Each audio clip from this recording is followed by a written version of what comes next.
السلام علیکم دوستو، جان رکھو کیا ہمارے اعمال اس قابل ہے کہ ہمیں سیدھا جنت میں داخل کر دیا جائے اور ہمیں بالکل ہی آزمایا نہ جائے، یا صرف منمانی زندگی گزار کر چھوڑ دیا جائے، یا ہمارے اوپر کسی قسم کی مشکل ہی نہ آئے، ہمیں ساری زندگی برے وقت سے دور رکھا جائے۔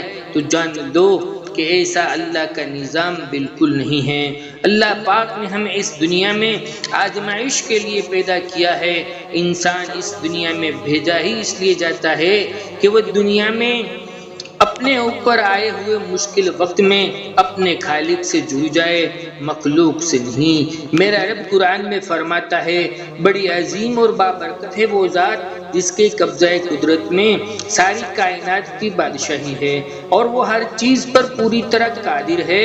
اس نے زندگی اور موت کو اس لیے پیدا کیا کہ تمہیں آزمائے کہ تم میں زیادہ اچھا عمل کون کرتا ہے، اور وہ بڑی زبردست طاقت کا مالک ہے اور بڑا ہی معاف کرنے والا ہے۔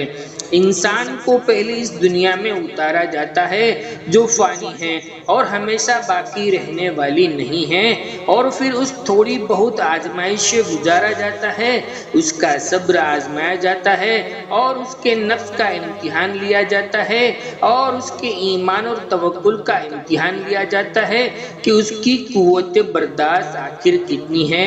وہ اس مشکل حال میں کس پر بھروسہ کرتا ہے؟ کیا وہ کبھی طاقتور رب کو ساتھ لیتا ہے یا کمزور مخلوق کا سہارا لے کر اس پر یقین کرتا ہے؟ وہ کب تک صبر کر سکتا ہے؟ اور کیا وہ اس مقصد کو یاد رکھتا ہے جس کے لیے وہ اس دنیا میں بھیجا گیا تھا اور جس کے لیے اس کو پیدا کیا گیا تھا؟ اور بے شک اللہ پاک انسان کو کبھی بھی اس کی قوت برداشت سے زیادہ نہیں آزماتا۔ جیسا انسان کا ضبط اس کے آخری مراحل میں ہوتا ہے، انسان تھک جاتا ہے، اللہ تعالیٰ اس کو تھام لیتے ہیں۔ جان رکھو اگر اللہ پاک آپ کو خوشیاں نصیب کرتے ہیں اور مال اور دولت سے نوازتے ہیں تو وہ بھی آپ کے لیے ایک طرح کی آزمائش ہی ہوتی ہے۔ آپ کو آزمایا جاتا ہے نعمتوں سے۔ آپ کو اس خوشی میں بھی اللہ کو یاد ہے یا نہیں ہے؟ وہ لوگ جو اللہ کو یاد رکھتے ہیں یا پھر چیزوں میں گم ہو جاتے ہیں۔ میرا رب قرآن میں فرماتا ہے، جب انسان کو کوئی تکلیف پہنچتی ہے تو ہمیں پکارتا ہے، پھر جب ہم اسے نعمتیں دیتے ہیں تو کہنے لگتے ہیں کہ یہ نعمت تو میرے علم اور تدبیر کی بنا پر ملی ہوئی ہے، بلکہ یہ تو آزمائش ہے، مگر ان میں سے اکثر لوگ نہیں جانتے۔ جس نے آپ کو یہ خوش نصیبی عطا کی ہے، کیا آپ نے اس کا شکر ادا کیا یا پھر آپ اس خوشی کے نشے میں اتنے مگن ہو گئے کہ اسے ہی بھول گئے؟ جان رکھو محض درد اور پریشانیاں، چیزوں کا لوٹ جانا ہی آزمائش نہیں ہوتا، بلکہ خوشیاں بھی ہمارے لیے آزمائش ہوتی ہے کہ ہم اس پاک پروردگار کا کتنا شکر ادا کرتے ہیں، کتنا یاد رکھتے ہیں۔ میرا رب قرآن میں فرماتا ہے، اس نے وہ سب کچھ تمہیں دیا جو تم نے مانگا، اگر تم اپنے رب کی نعمتوں کو شمار کرنا چاہو تو نہیں کر سکتے۔ حقیقت یہ ہے کہ انسان ہی بڑا بے انصاف اور ناشکرا ہے۔ جان رکھو کتنے احسان مند ہیں ہم اس کے، کسی بھی طرح کی پریشانی یا غم یا دکھ بھی تو ہمارے لیے ایک آزمائش تو ہے۔ جس نے ہمارے صبر کو آزمایا ہے، ہم آخر خوشیوں میں اللہ پاک کا شکر ادا کرتے ہیں تو کیا پریشانیوں میں اللہ پاک سے مدد مانگتے ہیں یا نہیں، یا پھر نا امید اور مایوسی کی چیزوں کی طرف بھاگتے ہیں؟ اللہ پاک اس آزمائش کے ذریعے ہمارے صبر کے پیمانے کو آزماتا ہے، کیونکہ اللہ کے راستے پر چلنا جب ہمارے لیے بہت مشکل ہو جاتا ہے نا، جب ہمارے دل کے راستے چلتے چلتے ڈگمگا جاتے ہیں، پھر اللہ پاک ان آزمائش کو ہمارے اوپر ڈال دیتا ہے۔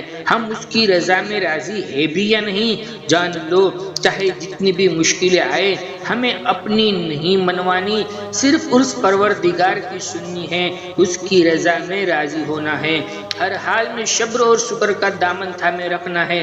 بے شک اللہ آسانی پیدا کرنے والا ہے۔ ان کا قرآن میں وعدہ ہے، ہر مشکل کے بعد آسانیاں ہیں۔ ہماری زندگی زندگیوں کے سفر میں پریشانیاں اور تکلیف بھی ہیں، لیکن اس پریشانی میں جب اللہ یاد نہیں آتا ہم اس کے احکام کو بھلا دیتے ہیں۔ جب اللہ ہمیں دن میں 5 بار بلاتے ہیں تو وہ اندھے اور بہرے ہو جاتے ہیں اور حقیقی کامیابی و ذہنی سکون حاصل نہیں ہوتا، کیونکہ اللہ رب العالمین نے جس کے نصیب میں اپنا سجدہ لکھا ہے صرف وہی اسے ادا کرتے ہیں، کیونکہ جب وہ پاک ذات کسی سے ناراض ہوتا ہے نا تو اس کو اپنے آگے جھکنے سے روک دیتا ہے۔ ہمیں اس کے سامنے جانا ہے، اس کے آگے جھکنا ہے، اپنی ساری پریشانیاں، اپنے سارے غم، اپنے سارے دکھ اسے ہی تو بتانے ہیں۔ بے شک وہ سب کچھ جانتا ہے، صرف وہی تو ہے جو ہماری سنتا ہے، جو ہماری سننے والا ہے۔ وہ ہمیں کبھی نظر انداز نہیں کرتا، ہم سے کبھی ناراض نہیں ہوتا، اور ہم سے کبھی ناراض بھی ہوتا ہے تو ہم سے رزق نہیں چھینتا، ہماری حفاظت کرتا ہے۔ اور بے شک نماز ہی وہ عبادت ہے جو ہمارے دلوں کو سکون دیتی ہے اور ہماری دنیا آخرت کی کامیابی کا ذریعہ بھی ہے، جو بڑے بڑے کامیابی کے دروازوں کو کھلوا دیتی ہے، چاہے روزی کے ہو یا بارش کے ہو، اولاد کی تمنا ہو یا شادی کی ہو، یا چاہے بیماریاں ہو یا کوئی مشکل چیزیں ہیں، ہر چیز کا مرہم سجدے کے اندر موجود ہے۔ میرا رب قرآن میں وعدہ فرماتا ہے، اور نماز اور صبر کے ذریعے مجھ سے مدد حاصل کرو۔